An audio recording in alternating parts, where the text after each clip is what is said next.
Le domestique a crié dans le haut-parleur, « Qui est-ce ?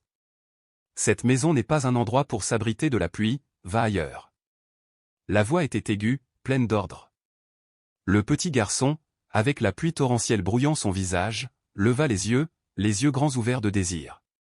Une voix faible et douce dit, « Je te demande de me laisser rester sous le porche pendant un moment. Il pleut tellement, je ne suis pas à la maison. » Ces appels n'étaient pas très forts, mais contenaient néanmoins un profond sentiment d'impuissance. La pluie nocturne de fin d'automne tombait à torrents, entraînant des vents froids soufflant à travers la luxueuse villa située à la périphérie de la ville.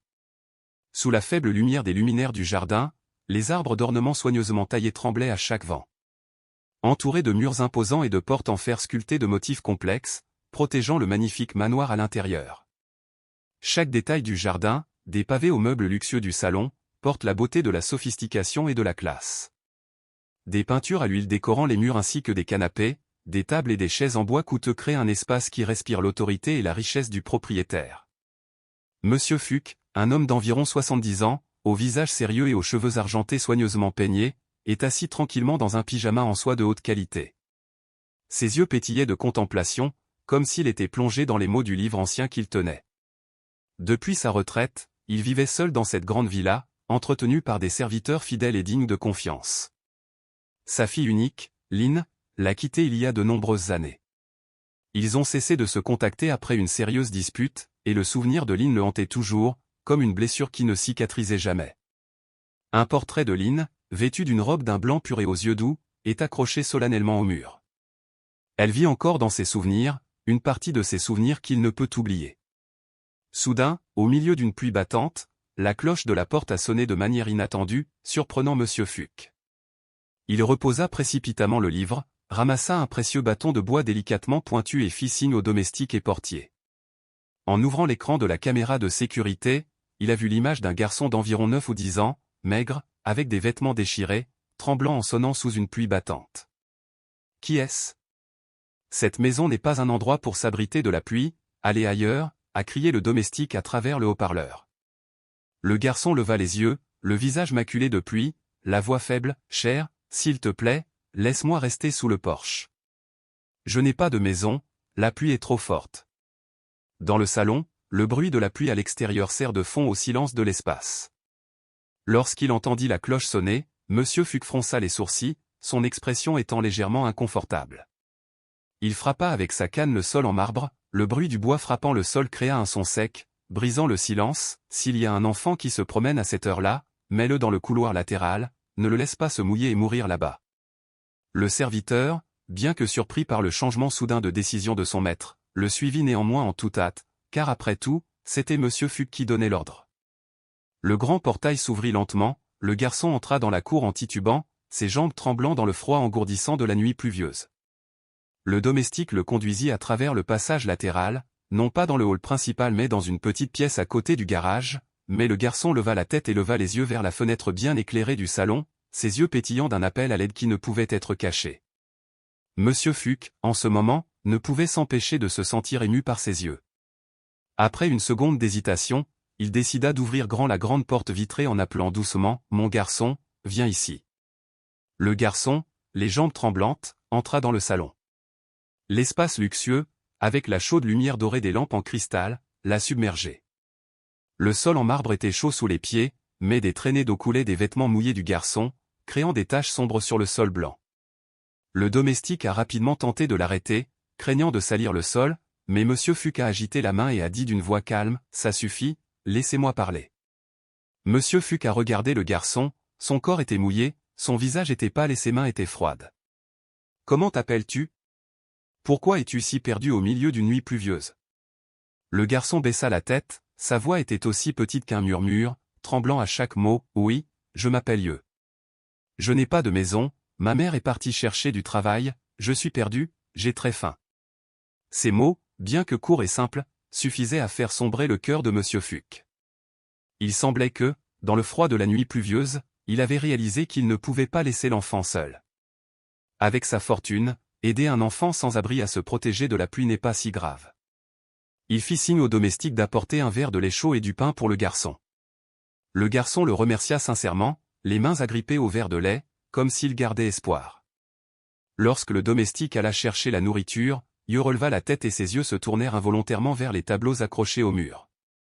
Il s'est arrêté devant un portrait d'une jeune femme, le tableau était solennellement accroché, la personne qui y figurait avait des yeux doux, de longs cheveux noirs lisses et un sourire serein. Soudain, le garçon poussa un cri étouffé, comme si la douleur d'un enfant sans soutien dans ce monde avait jailli de son cœur. « Maman, ma maman !» Monsieur Fuck a été surpris, son visage a soudainement changé de couleur. Ses mains tenant le bâton en bois se sont serrées. Il s'est appuyé sur le bâton et s'est approché du garçon. Sa voix est devenue basse. « Que dites-vous ? Qui est la personne sur la photo ?» Le garçon regardait la photo, les yeux remplis de larmes, ses lèvres tremblaient, sa voix étranglée. « Je t'appelle maman. » Personne ne peut s'empêcher de ressentir la tristesse derrière ces mots. Le garçon continua, la voix murmurante, les yeux vides. « Oui, c'est ma mère. Un jour, elle m'a montré cette photo. Elle a dit que lorsqu'elle aurait de l'argent, elle m'emmènerait voir mon grand-père. La personne sur la photo est ma mère. » Les paroles du garçon ont stupéfié Monsieur Fuck. À ce moment-là, son cœur sembla s'arrêter de battre. La personne sur la photo est Lynn, sa fille. Lynn est partie il y a près de 10 ans, et maintenant ce garçon, un enfant qu'il n'a jamais connu, appelle Lynn sa mère. Si tel est le cas, cet enfant est son petit-fils. Monsieur Fuck s'est assis tranquillement dans un fauteuil confortable, tenant le bâton en bois à 2 mains, ayant l'impression que tout autour de lui était devenu flou. Le garçon a maintenant bu tout le verre de lait et fini de manger le gâteau, ses yeux ne sont plus paniqués comme avant. L'eau des cheveux du garçon avait été séchée par le serviteur, et le garçon portait maintenant le manteau chaud que Monsieur Fuck avait demandé d'apporter. Dans l'espace chaleureux de la maison, sous la douce lumière jaune qui brillait, Monsieur Fuck a gentiment demandé « Êtes-vous sûr ? La personne sur la photo est-elle votre mère ? Quel est le nom de votre mère ?» Le garçon hocha légèrement la tête, ses yeux étaient encore vides, mais sa voix était pleine de détermination. « Le nom de ma mère est Lynn. Elle a dit que quand je serai un peu plus âgé, elle me ramènerait rencontrer mon grand-père, qui vit dans une grande villa. Elle m'a montré cette petite photo. Je me souviens clairement de son visage. » Chaque mot prononcé par le garçon était comme une aiguille perçant le cœur de Monsieur Fuck. Lynn est sa fille unique et elle est partie après une dispute avec lui il y a près de 10 ans. Il n'a pas accepté son histoire d'amour avec un garçon pauvre et Lynn a donc quitté la maison avec peu d'argent en main. À partir de ce moment-là, il ne la revit plus. Maintenant, cet enfant d'environ 9 ans, dont l'âge correspond tout à fait à l'histoire de Lynn, reconnaît Lynn comme sa mère. En fait, Lynn a eu un enfant et l'a élevé dans une vie de pauvreté. Une grande douleur est montée dans le cœur de Monsieur Fuck, mais il a quand même essayé de rester calme et a continué à demander « Où est ta mère ?» Sa voix tremblait, incapable de cacher son inquiétude. Yeux baissa la tête, sa voix était triste, comme si chaque mot contenait de la tristesse. « Ma mère a dit qu'elle irait gagner de l'argent et reviendrait me chercher, mais elle n'est jamais revenue. J'ai suivi ses conseils, j'ai erré et je me suis perdu, pris sous la pluie. J'avais tellement peur. Je ne sais pas où est mon grand-père, je sais seulement qu'il est très riche. » Chaque mot prononcé par le garçon était comme un couteau planté dans le cœur de Monsieur Fuck. La fille qu'il avait autrefois cruellement chassée a maintenant un enfant misérable, qui doit errer à la recherche de sa mère dans la nuit pluvieuse. C'est lui qui a poussé Lynn dans une vie difficile, en raison de son arrogance et de sa rigidité. Elle devait se défendre, mais maintenant, les conséquences de ses décisions passées tombaient sous ses yeux. Monsieur Fuck restait silencieux, les émotions montant dans son cœur, mais le doute ne pouvait toujours pas s'éteindre en lui. Même s'il ressentait de la pitié, il avait encore besoin de preuves plus claires. Les yeux sincères du petit Yeux le rendaient incapable de douter, mais seule sa famille connaissait cette image. Lynn prend rarement des photos, alors comment pourrait-il reconnaître que la personne sur la photo était sa mère? À cette pensée, Monsieur Fuck s'est levé et a fait signe au serviteur d'apporter un vieil album photo. Le domestique a apporté une boîte en bois élaborée contenant de vieilles photos de famille. Monsieur Fuck l'ouvrit, sortit une vieille photo de Lynn quand il était jeune et la tendit devant Yeux. « Écoute, est-ce ta mère ?» Yeux regarda attentivement la photo, puis fondit soudain en larmes. « C'est vrai que c'est ma mère. Elle est plus jeune que sur cette photo, mais ma mère a une petite tache de naissance derrière l'oreille gauche, que je vois souvent lorsqu'elle relève ses cheveux. » Les paroles de Yeux furent un choc pour Monsieur Fuck. La tache de naissance derrière son oreille gauche est quelque chose que seule sa famille connaît, personne d'autre que Lynn et il le comprend. Le garçon avait raison, et à ce moment-là, son cœur se serra, la douleur et le regret éclatèrent. C'est son petit-fils, l'enfant de Lynn. Les larmes lui montèrent aux yeux et les serviteurs restèrent silencieux, stupéfaits car c'était la première fois qu'ils voyaient Monsieur Fogg pleurer. Il se détourna, la voix sanglotante, « Ma fille, Lynn, où es-tu? Pourquoi laisses-tu ton petit enfant errer comme ça ?» La douleur dans ses paroles semblait pénétrer jusqu'au fond. Toute sa vie, il a été résilient, mais maintenant la cruauté du passé revient le hanter. Le garçon le regardait avec inquiétude, ses yeux innocents ne comprenant pas complètement la douleur qu'il traversait. « Grand-père, qui es-tu? Es-tu timide? As-tu rencontré ma mère ?» Monsieur Fogg a essayé de réprimer ses émotions mitigées, essuyant ses larmes. « Je suis le père de Lynn, c'est-à-dire votre grand-père. Je pensais que Lynn vivait heureux quelque part, mais de façon inattendue. » Sa voix s'étranglait, incapable de continuer. « Sais-tu quelque chose sur ton père ?» a continué à demander Monsieur Fogg, dans l'espoir de trouver des indices. Yeux secoua la tête, sa voix était triste. Maman ne parlait pas beaucoup de papa. Elle lui disait de partir, ou elle ne voulait pas parler. Je sais seulement que ma mère et moi vivions dans une chambre pauvre. Une fois maman a beaucoup pleuré, elle a dit que quand elle aurait de l'argent, elle me ramènerait à la maison, mais ensuite elle a disparu. Les paroles de Yeux étaient comme des couteaux transperçant le cœur de Monsieur Fogg, le rendant incapable de réprimer ses regrets. La fille qu'il aimait le plus, dont il s'était séparé à cause de ses décisions difficiles, le quittait désormais à cause de sa cruauté passée. Lynn a dû vivre une vie misérable et lui, malgré toute sa richesse, ne pouvait rien faire pour sauver sa situation. Monsieur Fogg tenait la main de Yeux, sa voix remplie de certitude. « Vous pouvez être rassuré ici, je retrouverai votre mère. Je ne vous laisserai plus errer. » Cette nuit-là, il laissa Yeux dormir dans la chambre d'Amy. Le garçon, bien qu'étrange, ne pouvait refuser la chaleur du lit moelleux. La première fois qu'il a dormi dans une chambre entièrement meublée, c'était comme un rêve. Quant à Monsieur Fogg, cette nuit-là, il n'a pas pu dormir. Il était assis dans son bureau, regardant par la fenêtre en verre, où la pluie continuait de tomber, le cœur rempli de culpabilité et de regret. Demain, il commencera son voyage à la recherche de Lynn, pour découvrir la vérité qu'il a perdue. C'était un homme riche, il pouvait engager un détective et dépenser de l'argent pour fouiller toute la ville, mais il savait que le plus important était de sauver sa fille et de prendre soin du petit enfant qu'il venait de découvrir. Le lendemain matin, la pluie a cessé de tomber, laissant un jardin inondé de rosée matinale. Les arbres se balançaient sous la légère brise et la terre du jardin semblait conserver un peu de la chaleur de la pluie de la nuit précédente. Cette atmosphère fraîche et paisible contrastait complètement avec ce que Yeux avait vécu auparavant. Le manoir de Monsieur Fogg était rempli de chaleur et le petit déjeuner de Yeux était soigneusement préparé, du pain grillé croustillant, du lait chaud et de délicieux œufs au plat. Le garçon était assis devant la table à manger, les yeux grands ouverts de surprise, n'ayant jamais savouré une nourriture aussi délicieuse. Le cœur de Monsieur Fogg s'est senti soulagé lorsqu'il a vu son petit-fils manger délicieusement, mais il y avait aussi une douleur silencieuse dans ses yeux, un bonheur mêlé de regret. « Yeux, tu te souviens du dernier endroit où tu es resté avec ta mère ?» a demandé Monsieur Fogg, la voix pleine d'inquiétude. Yeux fit une pause, puis répondit doucement, « Un quartier pauvre, il y a une ruelle qui vend du porridge le soir. Ma mère m'a dit, si elle ne rentre pas à la maison, tu devrais aller chercher ton grand-père à l'adresse indiquée sur un morceau de papier. Mais j'ai perdu le morceau de papier. » Monsieur Fogg soupira, son humeur lourde. Même s'il n'y a pas beaucoup d'indices, la réponse de Yeux apporte quand même de l'espoir.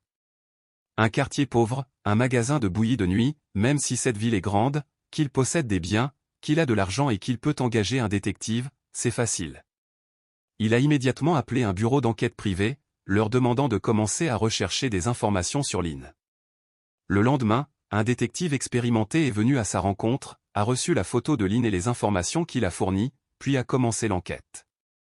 En attendant les résultats, Monsieur Fogg a passé du temps avec Yeux, l'emmenant faire du shopping dans un magasin de mode haut de gamme.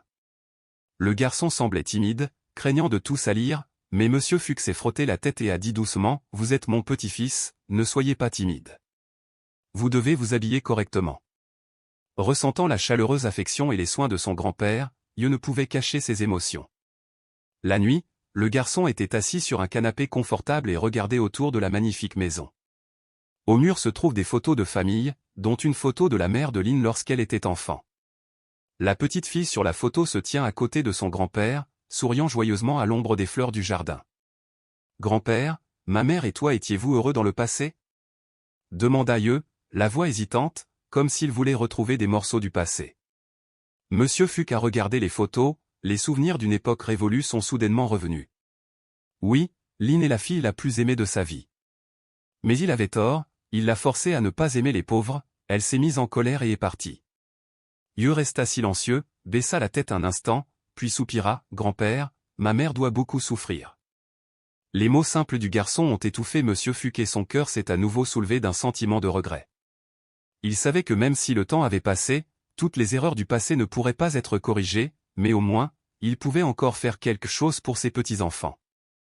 Monsieur Fuck hocha la tête, son cœur lui faisant mal comme s'il avait été frappé par une énorme vague. Il s'assit près de la fenêtre, regardant le jardin fleuri qui était maintenant très différent d'avant. Les fleurs fleurissent encore, mais cette beauté ne peut effacer les souvenirs des jours passés. Il s'est promis qu'il se rattraperait auprès de Lynn et Yeux, même si trop de temps s'était écoulé. Il ne pouvait pas laisser tout continuer en silence. Au bout de 2 jours, le détective a appelé pour signaler un indice. Lynn vivait dans une pension dans la région de Venlo, effectuant de nombreux travaux manuels pour gagner sa vie. Certaines personnes l'ont vue suivie par des méchants, apparemment parce qu'elle avait des dettes. Cette nouvelle a surpris Monsieur Fuck. Esprit endetté? Comment est-ce possible? La jeune fille svelte, qui élève seule son enfant, doit maintenant faire face à de telles difficultés. Il ne pouvait pas rester assis, il a immédiatement décidé d'accompagner le détective pour vérifier l'information. Yeux, même s'il était jeune, refusait de rester seul dans la villa. Le garçon a demandé à venir et Monsieur Fuck, bien qu'inquiet, a accepté. Lorsqu'ils arrivèrent dans le quartier délabré, l'atmosphère y était pesante, entourée de murs épars et de tas de déchets, accentuant encore davantage la pauvreté et l'impasse de ce lieu. La propriétaire, une femme exigeante, lorsqu'elle a vu la photo de Lynn, a fait la moue et a dit « Mademoiselle Lynn ?» Elle a vécu ici il y a quelques mois et est ensuite partie, devant de l'argent pour sa chambre. J'ai entendu dire qu'elle était allée se cacher des usuriers.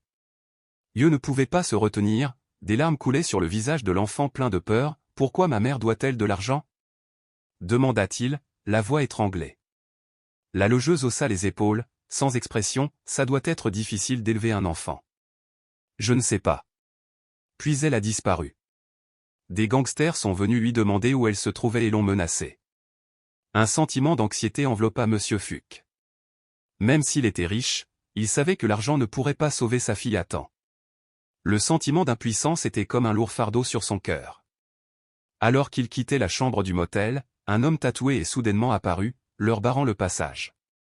Le gangster a regardé Monsieur Fuck et a dit d'une voix menaçante, « Êtes-vous un parent de Lynn ? Il doit de l'argent, il s'est échappé, à qui dois-je demander maintenant ?» Monsieur Fuck a essayé de rester calme et a répondu gentiment mais fermement, « Je suis le père de Lynn. Je vous paierai autant que vous en aurez besoin. » Le gangster a ricané, son visage est devenu sinistre, « Pensez-vous que c'est facile ? Je n'ai pas seulement besoin d'argent, je veux donner une leçon à Madame Lynn. » Mais où est-il maintenant ? Yeux, effrayé, s'accrochait fermement à la main de son grand-père, les yeux remplis d'inquiétude. L'homme regarda Yeux avec des yeux froids, « Ah, ce gamin ressemble à Lynn. C'est lui ? Bien, capture ce gamin. Utilise-le pour forcer Lynn à sortir. » Lorsqu'il a entendu cette phrase, le visage de Monsieur Fuck est devenu pâle. Il protégea immédiatement Yeux derrière lui, déterminé à ne pas laisser l'autre personne faire du mal à son neveu, « Ne touche pas à mon neveu. » À ce moment-là, la situation est devenue tendue. Le gangster s'est précipité en avant, tandis que Monsieur Fuck, en raison de son âge et de sa force physique, n'a pas pu résister. Son domestique était désormais loin et le détective tenta de l'arrêter. Cria Yeux paniqué, tandis que le détective sortit rapidement son téléphone pour appeler la police. Sentant qu'il y avait trop de monde, le gangster s'est arrêté, a juré et s'est enfui, mais n'a toujours pas oublié de rejeter la menace, « Je trouverai Lynn, ou je prendrai le garçon en otage. » Le cœur de Monsieur Fuck battait fort dans sa poitrine, ses mains tremblaient alors qu'il serrait Yeux fermement dans ses bras. Le garçon sanglotait toujours, « Grand-père, j'ai peur. Où est ma mère ? Pourquoi dois-je de l'argent à de mauvaises personnes ? » Monsieur Fuck a essayé de le réconforter, même s'il était inquiet, « Je ne te laisserai pas souffrir. Je retrouverai ta mère. » Après cet incident dangereux, Yeux réalisa peu à peu que la recherche de sa mère n'était pas simplement un voyage. C'est plein de défis et de dangers. Après avoir clairement compris la situation, Monsieur Fuchs a décidé qu'il ne pouvait plus laisser les choses continuer. Il a augmenté l'argent du détective, a embauché plus de gardes pour Yeux et s'est assuré que le garçon était en sécurité dans la villa. Le voyage pour retrouver Lynn et sauver son petit-fils est désormais devenu son objectif de survie. Monsieur Fuchs a fouillé toute la ville, à la recherche d'indices sur les anciennes relations de Lynn. Auparavant, Lynn était une bonne élève, pleine de rêves. Cependant, à cause d'un amour interdit par sa famille, elle décide d'abandonner ses études, abandonnant tout derrière elle pour courir après son pauvre amant. Et puis, peut-être que cet amant l'a abandonnée, la laissant élever seule son enfant dans la pauvreté. Dans les jours suivants, Monsieur Fuchs a suivi un détective dans un restaurant Vendo, où le détective a déclaré que Lynn travaillait comme serveur. Après avoir réfléchi un instant, le propriétaire du magasin s'est souvenu, Mademoiselle Lynn est très douce et travailleuse. Mais à cette époque, elle a été menacée par un groupe de gangsters pour recouvrer sa dette. Elle a pleuré en disant qu'elle avait besoin d'argent pour soigner la maladie de son fils. Après cela, elle est partie et aurait déménagé pour travailler dans une usine.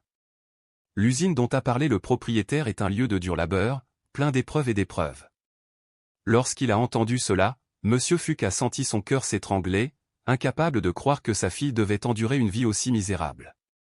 Avec le détective, il s'est rendu dans l'ancienne usine fermée, où il a rencontré un vieux garde. Monsieur Fuchs a rapidement demandé « Vous souvenez-vous de la fille nommée Lynn qui travaille ici ?» Le gardien réfléchit un moment, puis répondit « Il y a une jeune fille nommée Lynn qui fait un travail saisonnier ici. Elle a été blessée dans un accident lorsqu'une étagère s'est effondrée. Elle a été grièvement blessée, mais n'avait pas d'argent pour se faire soigner. Après cela, j'ai seulement su qu'elle avait été emmenée quelque part par une ambulance, puis qu'elle n'était jamais revenue. » Lorsqu'il a entendu parler de l'accident, Monsieur Fuchs a senti son cœur se serrer et son cœur battre fort. « Est-elle toujours en vie ?» Le gardien secoua la tête et dit tristement « J'ai entendu dire qu'elle n'avait pas survécu et qu'elle était décédée à l'hôpital caritatif. Cet endroit reçoit chaque jour de nombreux cas sans papier, beaucoup de gens partent sans que personne ne le sache. » Monsieur Fuchs semblait choqué, ses jambes se sont soudainement arrêtées. Lynn, sa fille, aurait-elle pu mourir dans la honte et la pauvreté, sans que personne ne le sache? Il doit se rendre immédiatement à l'hôpital caritatif pour découvrir la vérité. Le lendemain, il s'est rendu à l'hôpital caritatif et a donné la photo de Lynn à une ancienne infirmière. En regardant la photo, l'infirmière réfléchit un instant puis dit « L'année dernière, il y avait une fille qui lui ressemblait beaucoup, grièvement blessée et sans parents. Elle a seulement laissé un mot avec le nom de son fils. Elle est décédée au bout de quelques jours à cause d'une perte de sang et d'une infection. » Les paroles de l'infirmière étaient comme un seau d'eau froide versé dans le cœur de Monsieur Fuchs. Certainement pas. Lynn est-il mort? Ma fille. Il s'étrangla, incapable de croire à la douloureuse vérité qu'il venait d'entendre. Lynn, la fille qu'il aimait, est décédée dans la pauvreté, personne ne le savait. Un sentiment de désespoir l'envahit, le faisant s'effondrer au sol. À ce moment-là, l'infirmière n'a pas pu retenir sa sympathie et a poursuivi, avant de mourir, elle a appelé son fils par son nom, lui disant qu'il l'attendait. Elle a regretté de ne pas pouvoir retourner voir son père, de ne pas pouvoir trouver une dernière chance de retrouver sa famille. La vérité est trop douloureuse, trop cruelle. Lynn est mort dans une situation pauvre, sans parents et sans qu'on se souvienne de lui. Etage M. Fuchs, son père, vit toujours avec cette douleur. Monsieur Fuchs s'est étouffé et a pleuré, une douleur engourdissante s'emparant de son cœur. Tout était trop tard. Lynn, sa fille, a quitté ce monde, laissant derrière elle son petit enfant sans défense. Même s'il était riche et puissant, il ne pouvait pas protéger sa fille de la souffrance et du sort cruel. Le détective et le domestique l'ont aidé. Son humeur était déprimée et fatiguée parce que la blessure dans son cœur était si grande que rien ne pouvait l'apaiser. De retour à la villa, Yeux se précipita dehors, les yeux remplis d'espoir. « Grand-père, as-tu déjà retrouvé ma mère ?» Monsieur Fuchs n'a pas pu retenir ses larmes. Il a serré Yeux fermement dans ses bras et a dit doucement « Yeux, je suis vraiment désolé. Ma mère est décédée. » Yeux fut surpris, ses yeux clairs s'écarquillèrent de confusion, puis il fondit en larmes, les larmes tombant comme une pluie. « Non, ma mère a promis de revenir. Ma mère ne peut pas mourir. Ta mère ne te quittera pas. » Monsieur Fuchs s'étrangla, ses mains tremblantes caressant les cheveux de son enfant. « Je suis désolé, je n'ai pas pu sauver ta mère. Ma mère a eu un accident, il n'y avait personne autour et elle n'avait pas assez d'argent pour la soigner. Tu avais tort, tu as laissé ma mère souffrir comme ça. Les deux hommes se sont embrassés et ont pleuré en silence, la douleur emplissant la pièce.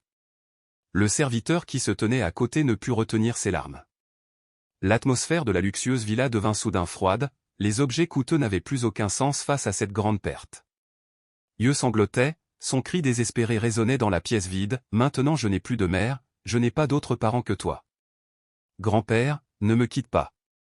Je ne pourrai pas vivre sans toi. M.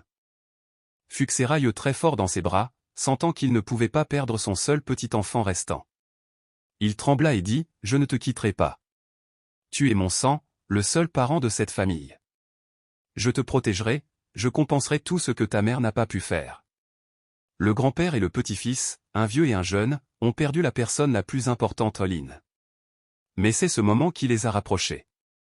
Les larmes se sont mélangées, mais c'est aussi à ce moment-là que la relation a commencé à se guérir. Désormais, il ne leur reste plus que l'un l'autre, ils vivront ensemble et résisteront à toutes les adversités. Quelques jours plus tard, l'ambiance dans la villa s'est progressivement calmée. Monsieur Fuchs a décidé d'ériger un petit hôtel, en y plaçant le portrait de Lynn tiré d'une vieille photo qu'il avait agrandie. Yeux s'agenouilla devant la photo de sa mère, alluma un bâton d'encens, le cœur rempli de respect, même si la douleur n'était pas encore apaisée. Monsieur Fuchs se tenait à côté de lui, les yeux pleins de larmes, et dit d'une voix étranglée, « Lynn, je suis désolé. J'élèverai Yeux, mon petit-fils, et lui donnerai une belle vie, une éducation et du bonheur. S'il vous plaît, reposez en paix. » Yeux, progressivement calmé, il comprit que sa mère était partie, mais il n'était plus seul. Son grand-père, qui est riche, est toujours avec lui et peut lui offrir un bel avenir. Il a tendu la main pour essuyer ses larmes, a regardé la photo de sa mère et a dit, « Maman, je serai sage, j'étudierai bien et je ne te laisserai pas être triste. Je resterai avec mon grand-père. » Monsieur Fuchs a décidé d'inscrire Yeux pour étudier dans une célèbre école privée. Même s'il était un peu tard, il voulait rattraper tout ce qu'il avait perdu. Il a également embauché un tuteur privé pour aider Yeux à rattraper rapidement ses pairs. Quant au collecteur de dettes, Monsieur Fuchs n'avait pas peur. Il a travaillé avec des avocats et des policiers, utilisant ses relations et ses atouts pour poursuivre l'homme en justice. Finalement, les méchants sont attrapés et le danger est résolu. Dans le jardin, un jardinier taille les fleurs. Les roses blanches ont fleuri, exhibant leurs belles couleurs. Monsieur Fuchs a emmené Yeux faire une promenade dans le jardin, son humeur s'est calmée. « Regardez, c'est le jardin fleuri où ma mère jouait quand elle était enfant. Ma mère adore les fleurs blanches et court autour de la fontaine. » Yeux écoutait et imaginait sa mère lorsqu'elle était enfant. Son grand-père l'aimait et il réalisa que même si le passé n'était pas parfait, maintenant l'amour était revenu et il serait son soutien solide, comme sa mère l'avait espéré. Lors du dîner dans la luxueuse salle à manger ce jour-là, Monsieur Fuchs a demandé au chef de cuisiner des plats plus simples afin que Yeux puisse les déguster facilement. Le garçon était assis devant un bol de soupe chaude et une assiette de riz, le cœur rempli de souvenirs. Il se souvient très bien de l'époque où sa mère lui donnait des nouilles instantanées, les divisant en deux pour les manger. Même s'il n'a plus de mère, il a son grand-père à ses côtés.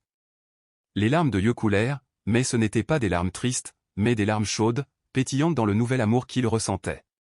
Le temps passa, Yeux commença à aller à l'école. Chaque jour, Monsieur Fuchs se tient souvent de loin et regarde son petit-fils jouer avec ses amis. Le garçon qui était autrefois maigre et nécessiteux est désormais pleinement soigné, bien nourri et bien habillé. Chaque soir, Yeux est assis à son bureau, lisant attentivement un livre, tandis que Monsieur Fuchs est assis dans un coin en train de lire le journal. L'espace est paisible, même si dans leur cœur ils ne peuvent toujours pas oublier la douleur de perdre Lynn, mais ils ont appris à vivre avec ses souvenirs, affrontant le passé avec résilience. Le jour où ils ont réconforté la tête de Lynn, Monsieur Fuchs et Yeux ont organisé un petit festin et ont brûlé de l'encens en souvenir. Ces mots murmuraient dans l'espace calme, « Ma fille, je suis vraiment désolé. Je sais que tu as beaucoup souffert à cause de ma rigidité, mais rassure-toi, Yeux aura un bel avenir.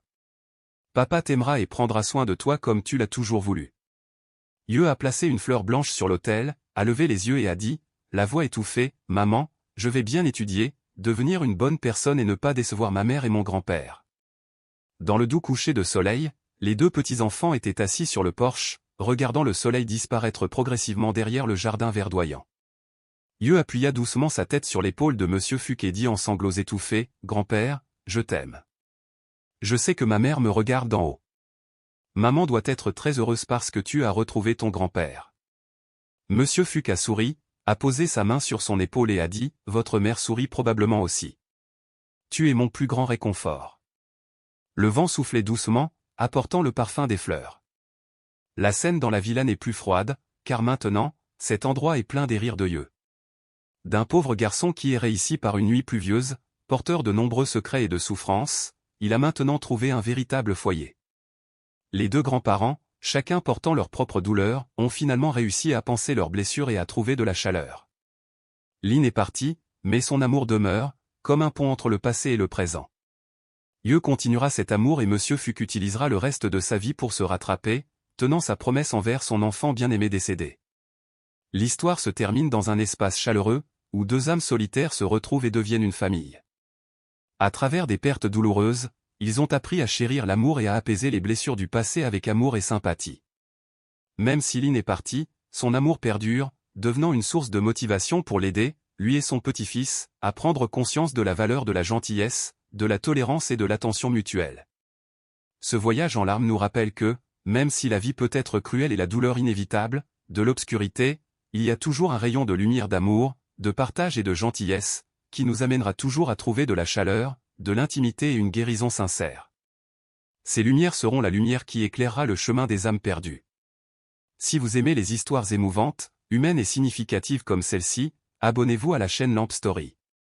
Nous apporterons davantage d'histoires similaires pour éclairer les lumières de la foi, de l'espérance et de l'humanité en chacun de nous. Bonjour et à bientôt dans les prochaines stories.